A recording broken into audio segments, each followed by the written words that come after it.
Hello everyone and welcome to my YouTube channel Sharpen Classes. I am Aarti Singh and today I am here to represent a new chapter in physics and the chapter name is Sound. आप सभी का हमारे YouTube channel sharpen classes में most welcome है। मैं आरती सिंह और आप सभी को आज मैं फिजिक्स के एक नए चैप्टर को समझाऊंगी और उस चैप्टर का नाम है ध्वनि। आज मैं इस पूरी वीडियो में आपको ये बताऊंगी कि ध्वनि कैसे उत्पन्न होती है, कैसे किस स्थान से दूसरे स्थान तक जाती है, कैसे हम एक दूसरे की वॉइस को सुन सकते हैं, किस तरह से ध्वनि उत्पन्न हो रही है, शोर क्या होता है, ध्वनि प्रदूषण क्या है, इन सारी बातों के बारे में आज हम आपको समझाएंगे। चलिए स्टार्ट करते हैं। सबसे पहले हम ये देखते हैं कि ध्वनि का हमारे जीवन में एक बहुत बड़ा महत्वपूर्ण स्थान है। क्यों? क्योंकि जब हम एक दूसरे की वॉइस को, एक दूसरे की ध्वनि को सुन नहीं सक पाएंगे तो हम एक दूसरे के संपर्क में, कांटेक्ट में नहीं आ सकते। मीन्स एक दूसरे के संपर्क में आने के लिए ध्वनि हमारी बहुत सहायता करती है और हम अपने चारों ओर बहुत तरह तरह की ध्वनियाँ, हमें विभिन्न प्रकार की ध्वनियाँ सुनाई पड़ती हैं। अब सोचने वाली बात यह है कि ध्वनि कैसे उत्पन्न होती है, ये एक स्थान से दूसरे स्थान तक किस प्रकार पहुंचती है, ध्वनि को हम कैसे सुन पाते हैं और कुछ ध्वनियाँ पहले दूसरी ध्वनियों की अपेक्षा ये प्रबल कैसी होती हैं। ठीक, उनमें आवाज़ इतनी, वॉइस उनकी इतनी ज़्यादा क्यों होती है और किसी की इतनी कम क्यों होती है, ये सारी बातें आज हम आपको इस वीडियो में बताएंगे। चलिए सबसे पहले ये देखते हैं कि ध्वनि उत्पन्न कैसे होती है। अब अगर ध्वनि के उत्पन्न होने की बात करें तो जब वस्तुएं कंपन करती हैं तो क्या उत्पन्न होता है? ध्वनि उत्पन्न होती है। मीन्स जब वस्तुओं का कंपन होना मतलब कि ध्वनि का उत्पन्न होना। फॉर एग्जाम्पल, आप अपने विद्यालय में घंटी देखते हैं। जब घंटी बज रही होती है तब उसे छूकर देखिए, और जब घंटी में कोई आवाज़ नहीं आ रही है, वो बज नहीं रही है, तब उसे छूकर देखिए। आपको अनुभव होगा कि जब घंटी बज रही थी, इसमें से कि उसमें, उस वस्तु में, घंटी बजाने वाली वस्तु में कंपन हो रहा था। तो इससे हमें क्या पता चला कि हमें ध्वनि कैसे उत्पन्न होती है? जब वस्तुएं कंपन करती हैं। एक और एग्जाम्पल देख लेते हैं। जैसे गिटार या सितार की बात करें, उसमें पतले पतले वायर लगे होते हैं। जब वो आपस में कंपन करना शुरू करते हैं तब उसमें से ध्वनि उत्पन्न होती है। तो हम ये कह सकते हैं कि ध्वनि तब उत्पन्न होती है जब क्या होती है? वस्तुएं कंपित होती हैं या वस्तुएं कंपन करती हैं। इस तरह से क्या होता है? ध्वनि कंपन करती हैं। अब हम नेक्स्ट की ओर बढ़ते हैं। वस्तुओं के कंपन होने से ध्वनि उत्पन्न हो रही है। अब हमारे मनुष्यों में, मानवों में ध्वनि कैसे उत्पन्न होती है? तो मानवों में ध्वनि के लिए हमारे गले में एक वाक यंत्र या कंठ या लिरिक्स लगे होते हैं। जैसे अब आप क्या कीजिएगा, अपने हाथ की उंगलियों को अपने गले पर रखिए और जहाँ पर एक कठोर उभार हो उसको खोजिए। जो खाना निगलते समय हमें वहाँ पे चलता हुआ प्रतीत होता है, उस जगह पर आप अपने हाथ को रखिए। शरीर का यही भाग क्या कहलाएगा? वाक यंत्र कहलाएगा। ये जो श्वास यंत्र होता है, जो ये वाक यंत्र है, यह हमारी श्वास नली के ठीक ऊपर लगा होता है। अब क्या कहा कि इस वाक यंत्र या कंठ के आर पार में दो तंतु लगे होते हैं, वाक तंतु लगे होते हैं, और इनके बीच में एक संकीर्ण झिर्री बनी होती है वायु को निकलने के लिए। ठीक, जैसे कि ये देखिए, एक ये तंतु है, एक ये तंतु है। ठीक, और क्या लगा है? और ये लगी है हमारी क्या? नली, जो झिर्री है जहाँ से वायु प्रवेश करेगी। इस तरह से हमारे गले में इस प्रकार की संरचना बनी होती है। अब फिर जब फेफड़े क्या करते हैं, पूरे बल के साथ इस वायु को बाहर निकालते हैं, तो ये लगे हुए तंतु क्या करने लग जाते हैं? कंपन करना शुरू कर देते हैं। क्यों? क्योंकि फेफड़े वायु को बहुत फोर्सली बाहर निकालते हैं, जिसके कारण ये तंतु कंपन करते हैं। जैसे ही ये तंतु कंपन करते हैं तो हमारे गले से ध्वनि सुनाई देना शुरू हो जाती है। अब ये तंतुओं से जुड़ी जो मांसपेशियां होती हैं, ये तंतुओं को तना हुआ भी रख सकती हैं और ढीला भी रख सकती हैं। जब तंतु तने हुए हों और पतले हों, तब वाक ध्वनि का प्रकार या उसकी गुणता उस वाक ध्वनि से भिन्न होती है। मीन्स तंतु का पतला होना, तना होना, मोटा होना, ढीला हो जाना, ये सारी चीज़ों का इफेक्ट हमारी ध्वनि पर बहुत पड़ता है। जैसे ही कि तने हुए तंतु होंगे, पतले होंगे, तो ध्वनि वाक ध्वनि का जो प्रकार है उसकी गुणता होगी वो वाक ध्वनि से भिन्न होगी। जब वाक तंतु ढीले होंगे और मोटे होंगे तब वाक ध्वनि की जो गुणता होगी वो दूसरी होगी।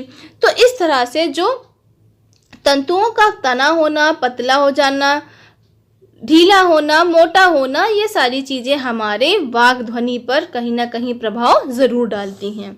ओके, अब नेक्स्ट क्या है कि ध्वनि संचरण के माध्यम की आवश्यकता। अब क्या कहा है कि जब ध्वनि संचरित होती है तो क्या हमें माध्यम की आवश्यकता होती है। आपने देखा होगा जब आप अपनी दूर खड़ी फ्रेंड को आवाज़ से पुकारती हैं तो उसे वो आवाज़ को वो सुन लेती है। मीन्स कि क्या है, उसके आसपास तक आपकी ध्वनि कैसे पहुंचती है। तो ध्वनि को संचरण करने के लिए एक जगह से दूसरी जगह के जाने के लिए कोई माध्यम चाहिए होता है। इसका मतलब हमें ये पता चला कि वो हमारी आवाज़ तभी सुन पा रही है जब हमें ध्वनि के संचरण के लिए एक माध्यम चाहिए। मीन्स अगर हम अपनी फ्रेंड को पुकारते हैं तो वो एक माध्यम के द्वारा ही हमारी आवाज़ उस तक पहुंच पाती है।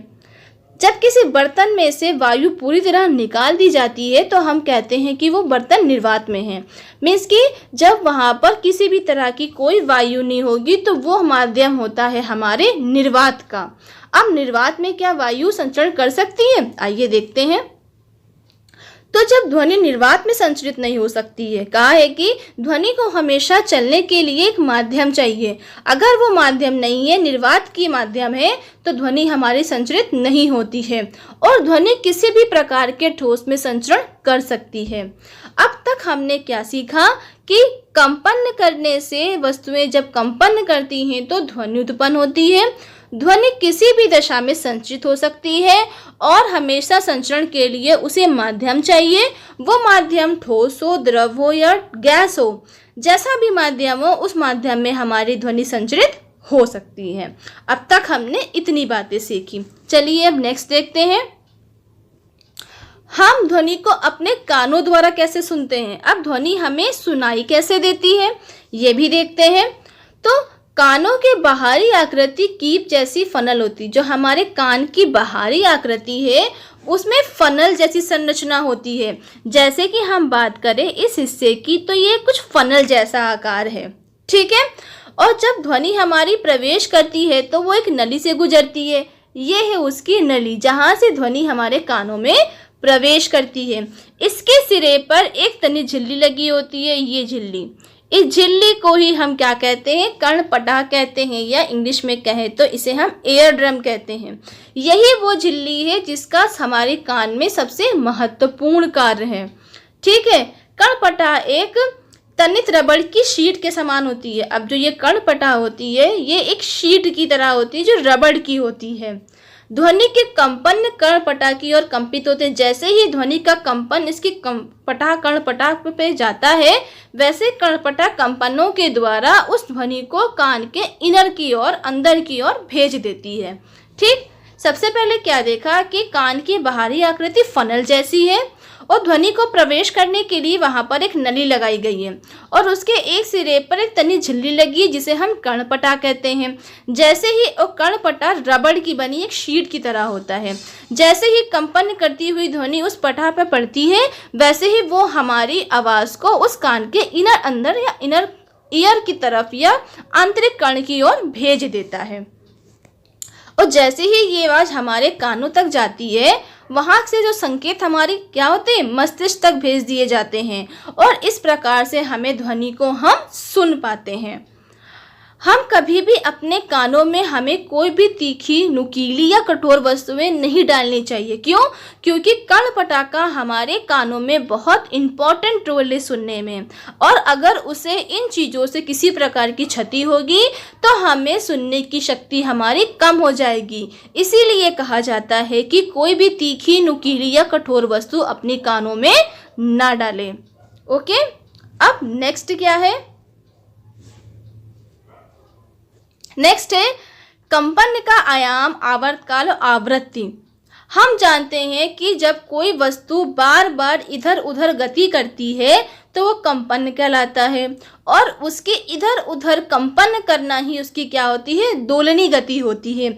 जैसे कि ये जो बॉल्स दिए हुए हैं जो हैंग कर रहे हैं, अगर इन्हें मूवमेंट कराया जाए तो ये इधर उधर कंपन करेंगे, तो इनकी यही गति हमारी दोलनी गति होती है।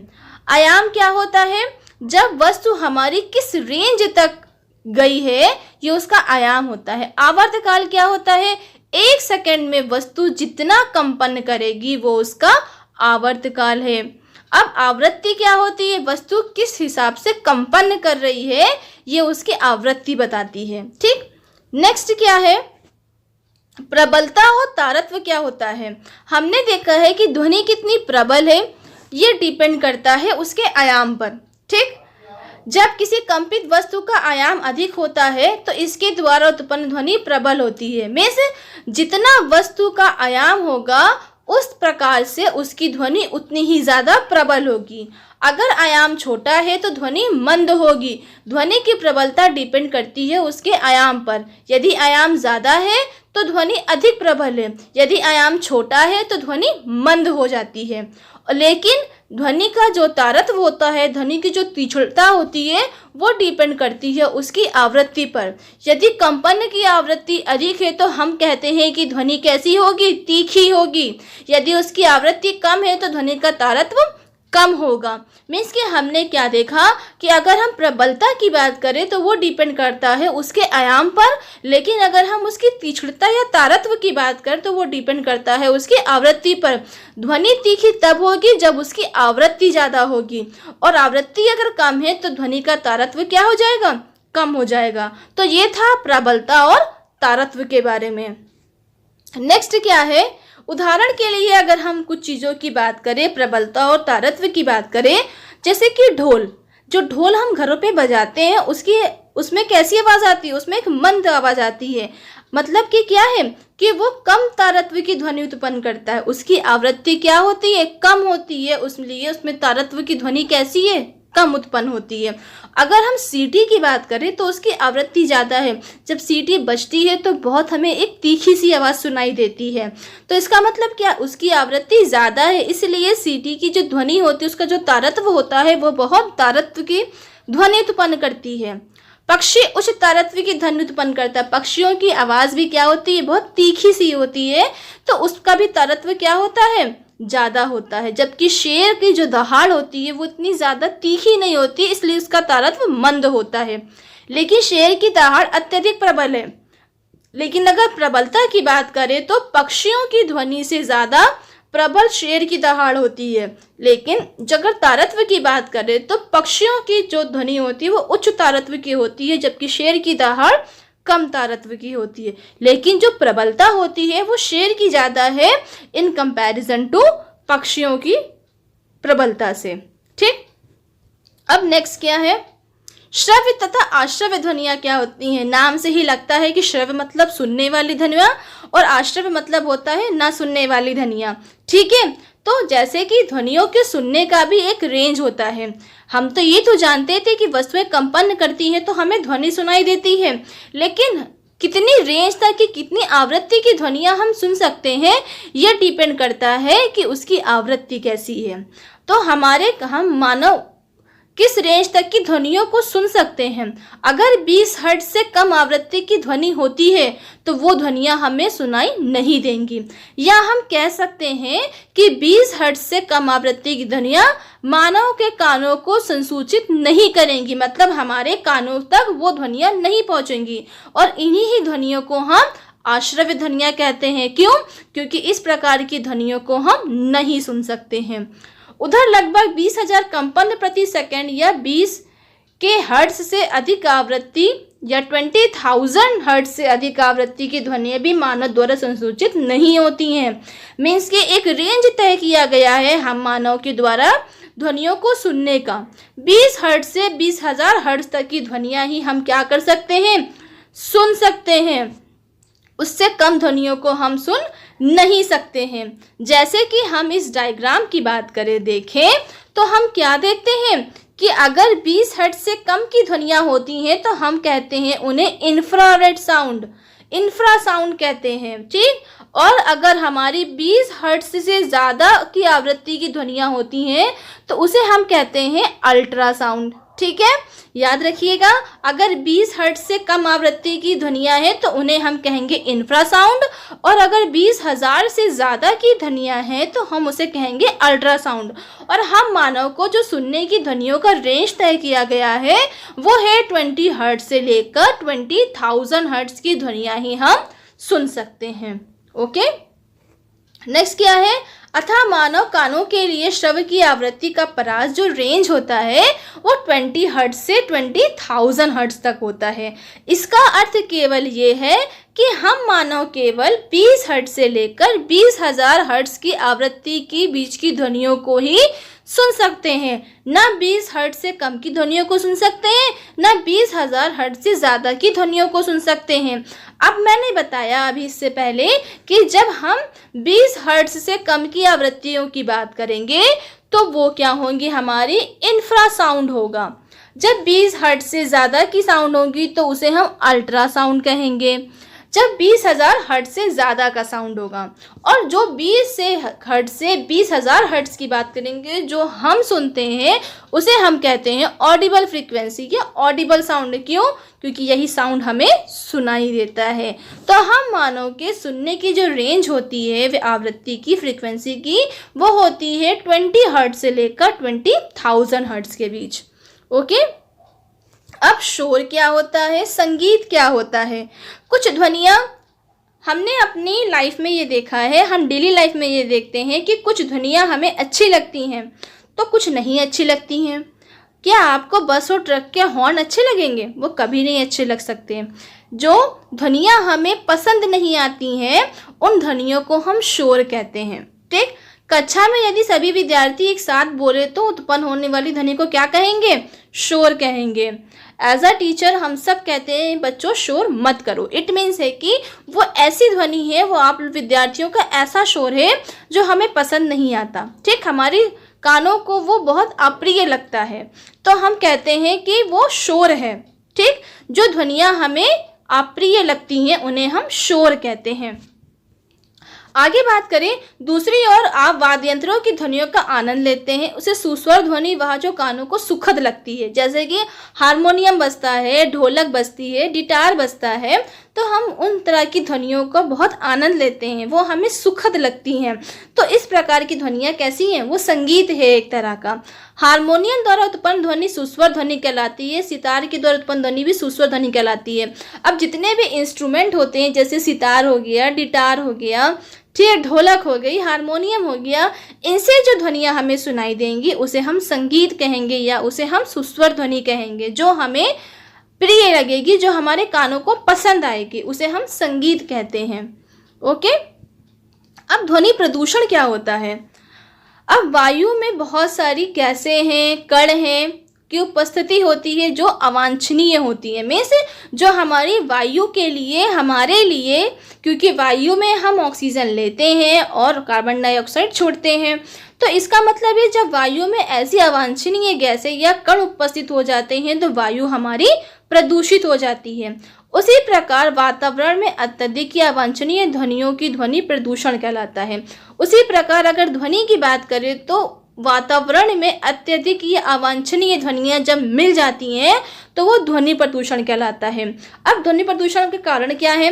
वाहनों की ध्वनियाँ, जो हमारे वाहन चलते हैं उनके जो हॉर्न बजते हैं उसकी ध्वनियाँ, जो विस्फोट होते हैं, पटाखों का फटना भी सम्मिलित है, जो मशीनें चलती हैं, लाउड स्पीकर हैं, इन सब की ध्वनियाँ जो होती हैं वो क्या करती हैं? ध्वनि प्रदूषण को उत्पन्न करती हैं। यही सब ध्वनि प्रदूषण के कारण है। वाहन से ध्वनियाँ, विस्फोट की, पटाखों की ध्वनियाँ, मशीनों की ध्वनियाँ और लाउड स्पीकर की ध्वनियाँ। ऊंची आवाज़ में चलाए गए टेलीविज़न, ट्रांजिस्टर, रेडियो, रसोई घर के कुछ उपकरण, कूलर, वातानुकूलर सभी ध्वनि प्रदूषण के उत्तरदायी हैं। हम देखते हैं जब बहुत ज़्यादा आवाज़ टेलीविज़न की होती है तो वो भी हमें पसंद नहीं आती है, तो वो प्रदूषण का कारण है। ट्रांजिस्टर हो गए, रसोई घर के कुछ उपकरण होते हैं जो बहुत ज़्यादा आवाज़ करते हैं, कूलर हो गया, या ये सब क्या है? हमारे ध्वनि प्रदूषण के कारण हैं। नेक्स्ट क्या है, ध्वनि प्रदूषण की हानियाँ क्या क्या होती हैं। अनिद्रा, भाई जब बहुत ज़्यादा शोर होगा तो हमें नींद नहीं आएगी, जब नींद नहीं आएगी तो हमें बहुत ज़्यादा तनाव होगा, चिंता होगा और हमारे स्वास्थ्य से संबंधी बहुत सारे विकार हो जाएंगे जो ध्वनि प्रदूषण के द्वारा उत्पन्न हो रहे हैं। लगातार प्रबल ध्वनि के प्रभाव में रहने वाले व्यक्तियों की सुनने की क्षमता अस्थायी अथवा स्थायी रूप से कम हो जाती है।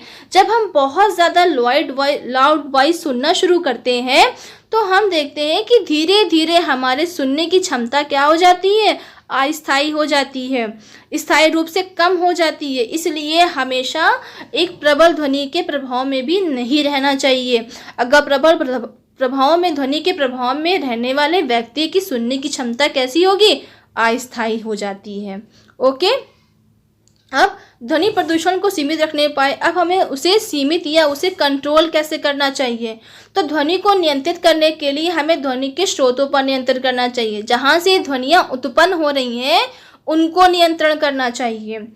इसके लिए वायुयानों के इंजन, यातायात के वाहनों, औद्योगिक मशीनों तथा घरेलू उपकरणों में द्रवनाशक युक्त के साइलेंसर लगाना चाहिए। कहा है कि जो चीज़ें इतनी ज़्यादा ध्वनियाँ उत्पन्न करती हैं उनमें एक साइलेंसर लगा दिया जाए जिससे ये ध्वनियाँ उत्पन्न ना हो। ध्वनि उत्पन्न करने वाले उद्योग को आवासीय क्षेत्रों से दूर स्थापित करना चाहिए। कहा है कि जहाँ पर बहुत सारी गैदरिंग होती है, जहाँ लोग रहते हैं, वहाँ से ऐसे कारखानों को, उद्योगों वाली, जहाँ बहुत ज़्यादा साउंड प्रोड्यूस होता है, ऐसे उद्योगों वाले क्षेत्रों से उद्योगों को हमेशा आवासीय क्षेत्रों से दूर रखना चाहिए। स्वचालित वाहनों के हॉर्न का उपयोग कम से कम करना चाहिए। जो वाहन हॉर्न का इस्तेमाल करते हैं वो कम से कम हॉर्न का यूज़ करें। टेलीविज़न तथा संगीत निकायों की ध्वनि प्रबलता कम रखनी चाहिए। हमेशा टेलीविज़न हो या संगीत का कोई निकाय हो, उसमें ध्वनि की प्रबलता को हमेशा एकदम माइन्यूट सुनना चाहिए ताकि हमारे कानों में किसी तरह का इफेक्ट ना हो। तो ये थी इसको ध्वनि प्रदूषण को सीमित रखने के उपाय। अब फिर क्या कहा, सड़कों तथा भवनों के आसपास पेड़ लगाने चाहिए जिससे कि ध्वनि आवाज़ तक ना पहुँचे। हमेशा सड़कों पर या भवन के आसपास पेड़ लगाइए जिससे कि ध्वनि घरों तक ना पहुँचे उस तरह, जिसकी अधिक प्रबल वाली ध्वनियाँ हमारे कानों तक, हमारे घरों तक ना पहुँचे। फिर क्या है, कुछ पॉइंट्स है इम्पॉर्टेंट, जैसे कि हमने क्या क्या पढ़ा, उसका एक कंक्लूजन क्या निकला, कौन कौन से इम्पॉर्टेंट पॉइंट्स निकले। तो पहला पॉइंट क्या था कि ध्वनि हमेशा कंपन वस्तु द्वारा उत्पन्न होती है, ये मैंने पढ़ा था। मानव वाक तंतु के कंपन द्वारा हमने देखा, जब तंतु मानव से ध्वनि कैसे उत्पन्न होती है, जब उसके तंतु कंपन करते हैं। तो मानव के पास जो ध्वनि उत्पन्न होती है मानव से, वो वाक तंतुओं के कंपन द्वारा होती है। ध्वनि हमारी किसी भी माध्यम में, गैस हो, द्रव हो, ठोस हो, संचित हो सकती है, लेकिन वो निर्वात में संचित नहीं होती है। कणपटा ध्वनि के कंपनों का अनुभव करते हैं और यही इन संकेतों को मस्तिष्क तक भेज देते हैं। इस प्रक्रिया को श्रवण कहते हैं। श्रवण मतलब होता है सुनना, तो इसी तरह से हम सुन पाते हैं। फिर क्या कहा, आवृत्ति क्या होती है, प्रति सेकंड में वो जितने दोलन करती है वस्तु या कंपनों की संख्या जो होती है वो उसकी आवृत्ति कहलाती है। आवृत्ति को हर्ट्ज में व्यक्त करते हैं, मीन्स आवृत्ति का जो मात्रक होता है वो क्या होता है, हर्ट्ज होता है। फिर क्या है, कंपन का आयाम जितना अधिक होगा ध्वनि उतनी प्रबल होगी। मैंने बताया कि ध्वनि की प्रबलता हमेशा आयाम पर निर्भर करती है। ध्वनि की जो तीक्ष्णता होती है या तारत्व होता है वो उसकी आवृत्ति पर निर्भर करती है। अगर आवृत्ति अधिक है तो तारत्व भी कैसा होगा, अधिक होगा। अप्रिय ध्वनियों को ही हम क्या कहते हैं, शोर कहते हैं। अत्यधिक या अवांछित ध्वनियाँ ध्वनि प्रदूषण उत्पन्न करती हैं और प्रदूषण मानव के स्वास्थ्य के लिए क्या करता है, समस्या का एक कारण है। ध्वनि प्रदूषण को न्यूनतम करने के अनेक प्रयास करते रहना चाहिए और उन प्रयासों को मैंने आपको सब समझाया है कि क्या क्या करना चाहिए। सड़क के किनारे और अन्य स्थानों पर पेड़ लगाने चाहिए ताकि ध्वनि प्रदूषण कम किया जा सके। ये सारी बातें मैंने आपको एक कंक्लूजन के तौर पर बता दी कि क्या क्या होता है। ठीक है, अब नेक्स्ट क्या, कुछ हमारे क्वेश्चंस हैं। ठीक, जैसे कि ध्वनि संचरित होती है ठोस, द्रव और गैसों में, ये मैंने बताया। नेक्स्ट क्या बताया कि निम्न में से ध्वनि की आवृत्ति न्यूनतम होने की संभावना पुरुषों की होती है क्योंकि उनकी प्रबलता कम होती है। फिर नेक्स्ट क्या है, ये कुछ ट्रू और फॉल्स हैं जो आपको बताने हैं। ध्वनि निर्वात में संचरित नहीं हो सकती है, सही बात है कि ध्वनि निर्वात में संचरित नहीं होती है। फिर किसी कंपित वस्तु के प्रति सेकंड होने वाले ध्वनियों की संख्या को इसका आवर्तकाल कहते हैं, नहीं आवृत्ति कहते हैं, ये गलत है। यदि कंपन का आयाम अधिक हो तो ध्वनि मंद होती है, तो ध्वनि की तारत्व और प्रबलता और मंदता उसके आयाम पर निर्भर करती है। तो आयाम कम होगा तो ध्वनि मंद होगी, लेकिन यहाँ आयाम ज़्यादा है तो यह गलत है। मानव कान के लिए श्रव्यता का परास 20 से 20 हर्ट्ज होता है, ये करेक्ट है। कंपन की आवृत्ति जितनी कम होगी तारत्व उतना अधिक होगा, गलत है। जितना तारत्व ज़्यादा होगा उतनी आवृत्ति ज़्यादा होगी।